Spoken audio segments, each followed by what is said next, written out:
Hello बच्चों, let's see this question. Which of the following pairs gives the same compound on heating with zinc dust? हमारे सामने चार अलग अलग pairs given है और हमसे ये पूछा जा रहा है कि इनमें से किसे हम जिंक डस्ट के साथ हीट करेंगे तो हमें सेम कंपाउंड मिलेगा। ठीक है, चलिए इस क्वेश्चन को सॉल्व करते हैं बच्चों। सबसे पहले ये देखते हैं कि इस क्वेश्चन को सॉल्व करने के लिए हमारे पास कौन सी की कॉन्सेप्ट की जरूरत है। देखो, की कॉन्सेप्ट की अगर हम बात करें तो ये रिएक्शन होगा, reaction of phenol with zinc dust, reaction of phenol with zinc dust.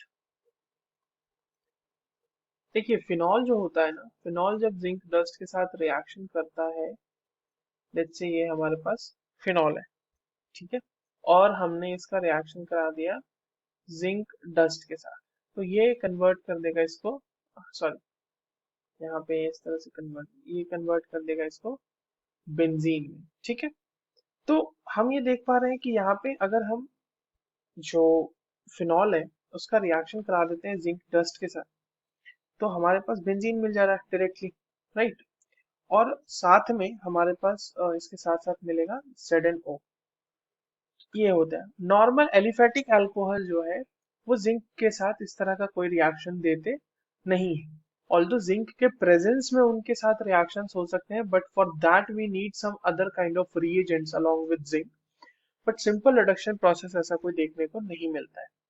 तो अगर हम देखें ऑप्शंस की तरफ तो ए और बी जो है उसमें हमारे पास फिनॉल है या फिनॉल डेरिवेटिव हम कह सकते हैं, बट सी और डी जो है वो हमारे डायरेक्टली एलिफेटिक अल्कोहल्स हैं जिसके साथ ऐसा कोई रिएक्शन देखने को हमें नहीं मिलेगा। तो सी और डी तो इसके आंसर हो नहीं सकते, तो ये तो हमारा सबसे पहले कैंसल आउट हो गया। अब ए और बी में हमें देखना है फाइनली कि कौन सा रिएक्शन होगा। देखिए, जो हमारा ए है, ए के पास ऑप्शन क्या है, इस तरह से एक फिनॉल है, वहां पे OH है और यहाँ पे लगा हुआ है बच्चों CH3। इसका अगर हम जिंक डस्ट के साथ रिएक्शन कराएंगे तो हमारे पास OH तो हट जाएगा यहाँ से, यहाँ बच जाएगा सिर्फ CH3 और साथ में बन जाएगा ZnO ऑब्वियसली। ये क्या बन गया हमारा, ये बन गया टॉलिन। अब जो दूसरा हमारे पास कंपाउंड है वो सिंपली फिनॉल है, तो हमने अभी देखा था ना कि अगर हम फिनॉल का डायरेक्टली रिएक्शन करा देते हैं जिंक डस्ट के साथ तो क्या होता था, वहां से हमें मिलता था बेंजीन। तो ये दोनों पेयर तो सेम कंपाउंड नहीं दे रहे ना, एक में बेंजीन मिल रहा है एक में टॉलिन मिल रहा है। अब है आ जाते हैं हम लोग ऑप्शन बी पे अपने।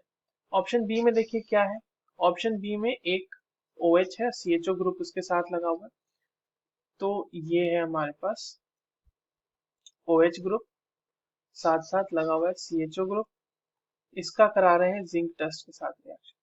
सिलेक्टिवली अल्कोहल रिड्यूस, मतलब अल्कोहल हट जाएगा, OH ग्रुप हट जाएगा वहां से, ये बन जाएगा बेंजल डिहाइड, बेंजल डिहाइड।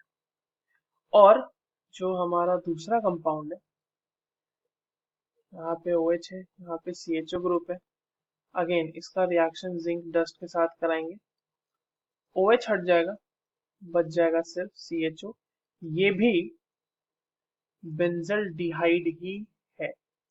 तो इसमें दोनों ही केसेस में हमें सेम प्रोडक्ट मिल रहा है। So the correct answer will be option B. I hope you understood this well. All the very best.